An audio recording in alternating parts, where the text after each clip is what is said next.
রোলনের chain set. আসলে রোলনের chain set কেন কিনবেন? রোলনের চেন সেট হইতেছে স্টকে যেটা থাকে ওটার থেকে 5 থেকে 10,000 কিলোমিটার বেশি চালানো যায়।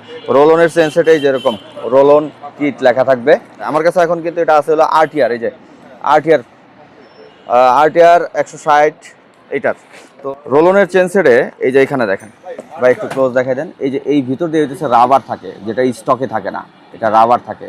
তো এই কারণে এটা স্টকের থেকে 5 থেকে 10,000 কিলোমিটার বেশি রাইড করা যায়। এই কারণে এখন রোলনের চেন সেটের অনেক ডিমান্ড।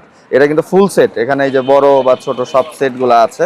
তো এখানে শুধু আরটিআর না, আরটিআর 4B, তারপরে এই যে হইতেছে আপনার এটা হলো হোন্ডা হর্নেট, এই যে আর ওয়ান ফাইভ এটা শুধু কিন্তু গোল্ডেন হয়, গোল্ডেন কালার হয়। তারপরে হইতেছে আপনার এটা হইলো এক্সট্রিম হাঙ্কের, তারপর এটা হইতেছে পালসার, আরো অনেক বাইকের আছে, ডিসকভারেরও আছে। তো যারা হইতেছে রোলন চেন সেট চাচ্ছেন তারা আমাদের কাছে অর্ডার করতে পারেন, স্ক্রিনে বড় করে নাম্বার দেওয়া আছে, এটা হচ্ছে বাইকের জন্য। বা যারা হইতেছে শোরুমে আসবেন, মিরপুর 10 শোরুমে আসতে পারেন। আর অনলাইনে ডেলিভারি নিলে জাস্ট ডেলিভারি চার্জটা অ্যাডভান্স করলে আমরা মাল পাঠিয়ে দিব। কার কোনটা লাগবে এখনই জানান আমাদের।